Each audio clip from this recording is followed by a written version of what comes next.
हिंदू धर्म ग्रंथों तथा महापुराणों के अनुसार त्रिदेवों में सबसे शक्तिशाली माने जाने वाले भगवान शिव अर्थात महादेव ब्रह्मा विष्णु महेश त्रिमूर्ति इस सृष्टि की सबसे बड़ी महाशक्तियां हैं। ब्रह्मदेव को छोड़कर भगवान विष्णु और भगवान शिव समय समय पर अवतार लेते रहते हैं ताकि सृष्टि के संचालन को अच्छे से चलाया जा सके। इसके लिए भगवान विष्णु अब तक 9 अवतार ले चुके हैं, जबकि भगवान शिव के अब तक 19 अवतार लेने की कथा का वर्णन किया गया है। ऐसे ही भगवान शिव के 19 अवतारों में से 3 सबसे महाशक्तिशाली अवतारों के बारे में आज हम चर्चा करेंगे। देवों के देव महादेव सृष्टि के विनाशक हैं, जो कि इस सृष्टि से जीवन तथा अहंकार बुराइयों आदि का अंत करते हैं। जब जब इस सृष्टि में अहंकार अपने चरम पर पहुंच जाए, तब महादेव ने विनाशकारी अवतार रूप में आकर अहंकार का नाश किया है। इसलिए आज हम महादेव के 3 सबसे अधिक शक्तिशाली अवतारों के बारे में बात करेंगे। तो सबसे पहला महाशक्तिशाली अवतार है काल भैरव जी का अवतार। महापुराणों के अनुसार माना जाता है कि भगवान शिव के काल भैरव अवतार को सृष्टि के निर्माण के समय जन्म दिया था। बात यह थी कि सृष्टि के निर्माण से पहले के समय भगवान नारायण और ब्रह्मदेव की उत्पत्ति हुई। तब ब्रह्मदेव को अपने सबसे श्रेष्ठ होने का अहंकार उत्पन्न हो गया। तब ब्रह्मदेव के अहंकार के रूप में ब्रह्मदेव का 5वां सिर उत्पन्न हो गया था, जिसको काटने के लिए भगवान शिव ने काल भैरव को उत्पन्न किया था। काल भैरव ने ब्रह्मदेव का अहंकार रूपी पैदा हुआ 5वां सिर काट दिया, लेकिन उस वजह से काल भैरव जी पर ब्रह्म हत्या का पाप लग गया। काल भैरव ब्रह्मदेव के उस कटे हुए शीश को लेकर बहुत से तीर्थ स्थानों पर घूमते रहे, लेकिन उन्हें ब्रह्म हत्या के पाप से मुक्ति नहीं मिली। लेकिन अंत में जब काल भैरव काशी पहुँचे, तब वहाँ पर उन्हें ब्रह्म हत्या के पाप से मुक्ति मिल गई और हमेशा के लिए काल भैरव काशी में ही स्थित हो गए। इसीलिए आज भी उन्हें काशी के कोतवाल के नाम से जाना जाता है। काल भैरव भगवान शिव का पहला अवतार थे, जिन्होंने सृष्टि के रचयिता ब्रह्मदेव का शीश काट दिया था और वह अत्यंत महाशक्तिशाली था। अब जानते हैं भगवान शिव के दूसरे महाशक्तिशाली अवतार के बारे में। तो वो है वीरभद्र। वीरभद्र जी की उत्पत्ति भगवान शिव की पत्नी सती के पिता प्रजापति दक्ष को मारने के लिए हुई थी।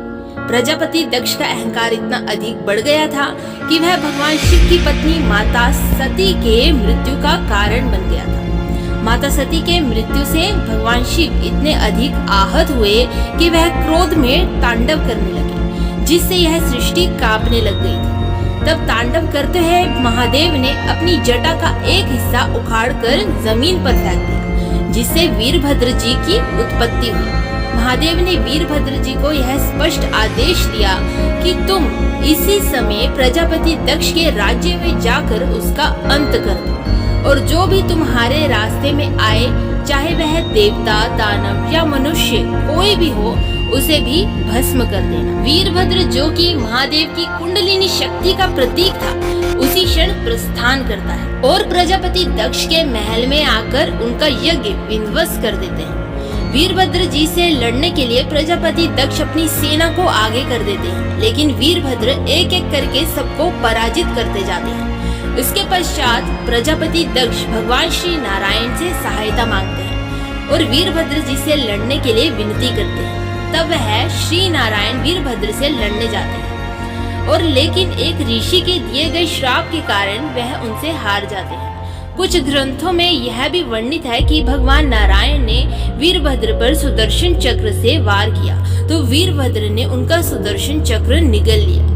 तब श्री नारायण को यकीन हो गया कि आज प्रजापति दक्ष की मृत्यु निश्चित है। इसीलिए उन्होंने वीरभद्र से कहा कि मैं अब आपके रास्ते में विघ्न नहीं डालूंगा, और उसी दौरान वीरभद्र जी ने प्रजापति दक्ष का सिर धड़ से अलग कर दिया। प्रजापति दक्ष का वह सिर उन्हीं के यज्ञ में जाकर गिरकर भस्म हो गया। दक्ष का वध होते ही वीरभद्र भी वहां से चले गए। तो ये तो थे भगवान शंकर के दूसरे महाशक्तिशाली अवतार, जो कि वीरभद्र जी के रूप में जाने जाते हैं। अब बात करते हैं भगवान शिव के तीसरे शक्तिशाली अवतार के बारे में। तो वे हैं हनुमान जी।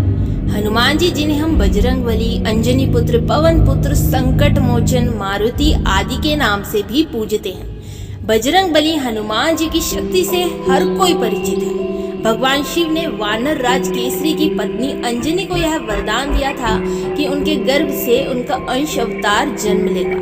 बजरंग बली हनुमान जी के जन्म का मुख्य उद्देश्य भगवान विष्णु जी के अवतार श्री राम के अवतार लीला में सहायता करने के लिए हुआ था। और ऐसे ही भगवान विष्णु श्री राम का अवतार लेकर धरती पर से राक्षसों के बढ़े हुए अत्याचारों का अंत करने के लिए मानव रूप में आए थे।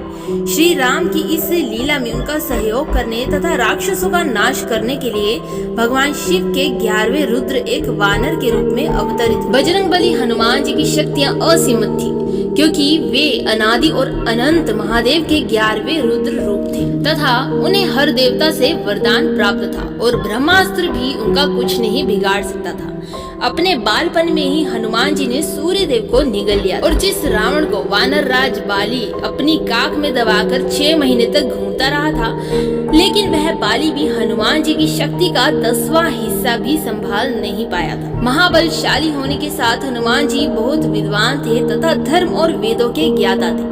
वह अपने शरीर को किसी भी आकार में ढाल सकते थे। माता सीता ने उन्हें 8 सिद्धियां और 9 निधियां के दाता होने का वरदान दिया और श्री हनुमान ही भगवान शंकर के तीसरे महाशक्तिशाली अवतार के रूप में जाने जाते हैं।